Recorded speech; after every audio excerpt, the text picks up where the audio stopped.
Chapter 17. Little Faithful. For a week the amount of virtue in the old house would have supplied the neighborhood.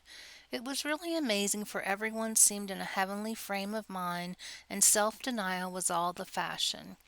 Relieved of their first anxiety about their father, the girls insensibly relaxed their praiseworthy efforts a little, and began to fall back into old ways.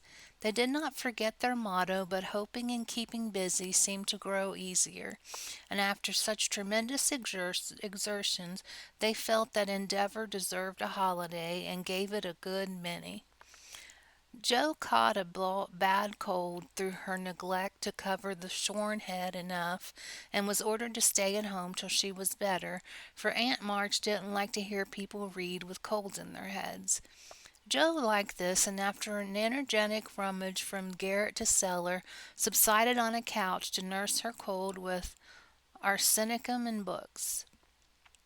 Amy found out that housework and art did not go well together, and returned to her mud pies. Meg went daily to her pupils and sewed, or thought she did, at home, but much time was spent in writing long letters to her mother, or reading the Washington dispatches over and over. Beth kept on with only slightest relapses into idleness or grieving. All the little duties were faithfully done each day, and many of her sisters also, for they were forgetful, and the house seemed like a clock whose pendulum was gone a visiting. When her heart got heavy with longings for mother or fears for father, she went away into a certain closet, hid her face in the folds of a dear old gown, and made her little moan and prayed her little prayer quietly by herself. No one knew what cheered her up after a sober fit, but everyone felt how sweet and helpful Beth was, and fell into a way of going to her for comfort or advice in their small affairs. All were unconscious that this experience was a test of character, and when the first excitement was over, felt that they had done well and deserved praise. So they did, but their mistake was in ceasing to do well, and they learned this lesson through much anxiety and regret. Meg, I wish you'd go see the Hummels. You know Mother told us not to forget them, said Beth, 10 days after Mrs. March's departure. I'm too tired to go this afternoon, replied Meg, rocking comfortably as she sewed. Can't you go, Joe? Asked Beth. Too stormy for me with my cold. I thought it was almost well. It's well enough for me to go out with Laurie, but not well enough to go to the Hummels, said Joe, laughing, but looking a little ashamed of her inconsistency. Why don't you go yourself? Asked Meg. I have been every day, but the baby is sick, and I don't know what to do for it. Mrs. Hummel goes away to work, and Lottchen takes care of it, but it gets sicker and sicker, and I think that you or Hannah ought to go. Beth spoke earnestly, and Meg promised she would go tomorrow. Ask Hannah for some nice little mess and take it round, Beth. The air will do you good, said Joe, adding apologetically, I'd go, but I want to finish my writing. My head aches and I'm tired, so I thought maybe some of you would go, said Beth. Amy will be in presently, and she will run down for us, suggested Meg. So Beth lay down on the sofa, the others returning to their work, and the Hummels were forgotten. An hour passed. Amy did not come. Meg went to her room to try on a new dress. Joe was absorbed in her story, and Hannah was sound asleep before the kitchen fire when Beth quietly put on her hood, filled her basket with odds and ends for the poor children, and went out into the chilly air with a heavy head and a grieved look in her patient eyes. It was late when she came back, and no one saw her creep upstairs and shut herself into her mother's room. Half an hour after, Joe went to Mother's closet for something, and there was found little Beth sitting on the medicine chest, looking very grave with red eyes and a camphor bottle in her hand. Christopher Columbus, what's the matter? Cried Joe, and Beth put out her hand as if to warn her off, and asked quickly, You've had the scarlet fever, haven't you? Years ago when Meg did. Why? Then I'll tell you. Oh, Joe, the baby's dead. What baby? Mrs. Hummel's. It died in my lap before she got home," cried Beth, with a sob. "My poor dear, how dreadful for you! I ought to have gone," said Joe, taking her sister in her arms as she sat down in her mother's big chair with a remorseful face. "It wasn't dreadful, Joe, only so sad. I saw in a minute it was sicker, but Lotchkin said her mother had gone for a doctor, so I took baby and let Lottie rest. It seemed asleep, but all of a sudden it gave a little cry and trembled, and then lay very still. I tried to warm its feet, and Lottie gave it some milk, but it didn't stir, and I knew it was dead." "Don't cry, dear. What did you do?" "I just sat and held it softly till Mrs. Hummel came with the doctor. He said it was dead, and looked at Heinrich and Minna, who had sore throats. 'Scarlet fever, ma'am. Ought to have called me before,' he said crossly. Mrs. Hummel told him she was poor and had tried to cure the baby herself, but now it was too late, and she could only ask him to help the others and trust to charity for his pay. He smiled and then was kinder, but it was very sad, and I cried with him, till he turned around all of a sudden and told me to go home and take belladonna right away or I'd have the fever." "No, you won't," cried Joe, hugging her close with a frightened look. "Oh, Beth, if you should be sick, I could never forgive myself. What shall I do?" "Don't be frightened. I guess I shan't have it badly. I looked in Mother's book and saw that it begins with a headache, sore throat, and queer feelings like mine, so I did take some belladonna, and I feel better," said Beth, laying her cold hands on her hot forehead and trying to look well. "If Mother was only at home!" exclaimed Joe, seizing the book and feeling that Washington was an immense way off.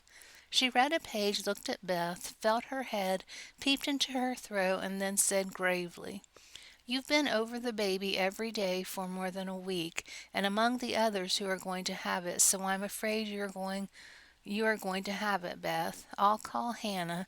She knows all about sickness." "Don't let Amy come. She never had it, and I should hate to give it to her." "Can you and Meg have it all over again?" asked Beth anxiously. "I guess not. Don't care if I do. Serve me right, selfish pig, to let you go and stay writing rubbish myself," muttered Joe as she went to consult Hannah. The good soul was wide awake in a minute and took the lead at once, assuring there was no need to worry. Everyone had scarlet fever, and if rightly treated, nobody died, all of which Joe believed, and felt much relieved as they went up to call Meg. "Now I'll tell you what we'll do," said Hannah when she had examined and questioned Beth. "We will have Dr. Bangs just to take a look at you, dear, and see that we start right. And then we'll send Amy off to Aunt March's to a spell, to keep her out of harm's way, and one of you girls can stay at home and amuse Beth for a day or two." "I shall stay, of course. I'm oldest," began Meg, looking anxious and self-reproachful. "I shall stay because it's my fault she is sick. I told Mother I'd do the errands, and I haven't," said Joe decidedly. "Which one will you have, Beth? There ain't no need of but one," said Hannah. "Joe, please," and Beth leaned her head against her sister with a contented look which effectually settled that point. "I'll go and tell Amy," said Meg, feeling a little hurt, but yet relieved on the whole, for she did not like nursing, and Joe did. Amy rebelled outright and passionately declared that she'd rather have the fever than go to Aunt March. Meg reasoned, pleaded, and commanded, all in vain. Amy protested that she would not go, and Meg left her in despair to ask Hannah what should be done. Before she came back, Laurie walked into the parlor to find Amy sobbing with her head in the sofa cushions. She told her story, expecting to be consoled, but Laurie only put his hands in his pockets and walked about the room whistling softly as he knit his brows in deep thought. Presently he sat down beside her and said in his most wheedlesome tone, "Now be a sensible little woman and do as they say. No, don't cry, but hear what a jolly plan I've got. You go to Aunt March's and I'll come and take you out every day, driving or walking, and we'll have capital times. Won't that be better than moping here?" "I don't wish to be sent off as if I were in the way," began Amy in an injured voice. "Bless your heart, child, it's to keep you well. You don't want to be sick, do you?" "No, I'm sure I don't, but I dare say I shall be, for I've been with Beth all the time." That's that's the very reason you ought to go away at once so that you may escape it. Change of air and care will keep you well, I dare say, or if it does not entirely, you will have the fever more lightly. I advise you to be off as soon as you can, for scarlet fever is no joke, miss." "But it's dull at Aunt March's, and she is so cross," said Amy, looking rather frightened. "It won't be dull with me popping in every day to tell you how Beth is and take you out gallivanting.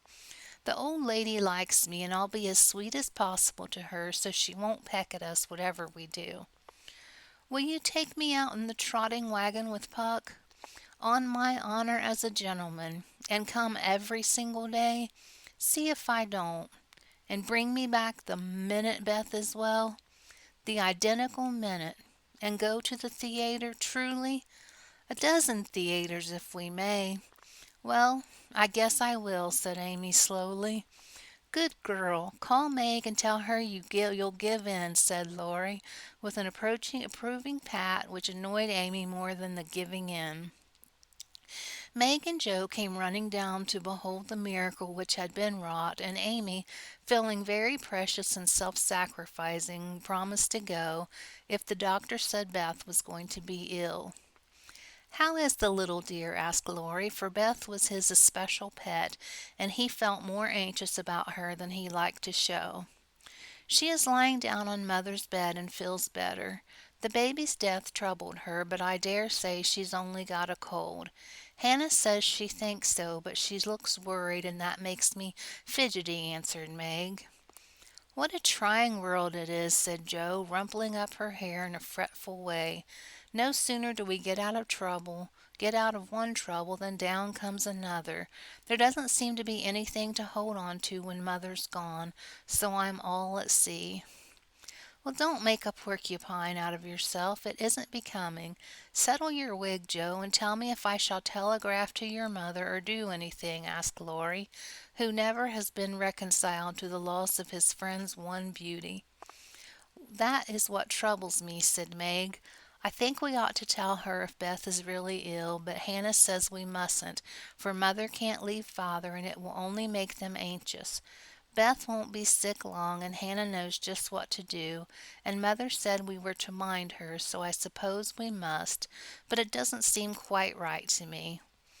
Well, I can't say. Suppose you ask grandfather after the doctor has been." "We will. Joe, go and get Dr. Bangs at once," commanded Meg. "We can't decide anything until he's been." "Stay where you are, Joe. I'm errand boy to this establishment," said Laurie, taking up his cap. "I am afraid you are busy," began Meg. "No, I've done my lessons for the day." "Do you study in vacation time?" asked Joe. "I follow the good example my neighbors set for me," was Laurie's answer, as he swung himself out of the room. "I have great hopes for my boy," observed Joe, watching him fly over the fence with an approving smile. "He does very well for a boy," was Meg's somewhat ungracious answer, for the subject did not interest her. Dr. Bangs came, and Beth had symptoms of the fever, but he thought she would have it lightly, though he looked sober over the Hummel story. Amy was ordered off at once and provided with something to ward off danger. She departed in a great state, with Joe and Laurie as an escort. Aunt March received them with her usual hospitality. "What do you want now?" she asked, looking sharply over her spectacles, while the parrot sitting on the back of her chair called out, "Go away, no boys allowed here." Laurie retired to the window, and Joe told her story. "No more than expected if you are allowed to go poking out among poor folks. Amy can stay and make herself useful if she isn't sick, which I've no doubt she will be. Looks like it now. Don't cry, child. It worries me to hear people sniff." Amy was on the point of crying, but Laurie slyly pulled the parrot's tail, which caused Polly to utter an astonished croak and call out, "Bless my boots!" in such a funny way that she laughed instead. "What do you hear from your mother?" asked the old lady gruffly. "Father is much better," replied Joe, trying to keep sober. "Oh, is he? Well, that won't last long, I fancy. March have never had any stamina," was the cheerful reply. "Ha, ha, never say die. Take a pinch of snuff. Goodbye, goodbye," squalled Polly, dancing on her perch and clawing at the old lady's cap as Laurie tweaked him in the rear. "Hold your tongue, you disrespectful old bird. And Joe, you'd better go at once. It isn't proper to be gadding about so late with a rattle-pated boy like—" "Hold your tongue, you disrespectful old bird," cried Polly, tumbling off the chair with a bounce and running back to peck the rattle-pated boy, who was shaking with laughter at the last speech. "I don't think I can bear it, but I'll try," thought Amy, as she was left alone with Aunt March. "Get along, you fright!" screamed Polly, and at that rude speech Amy could not restrain a sniff.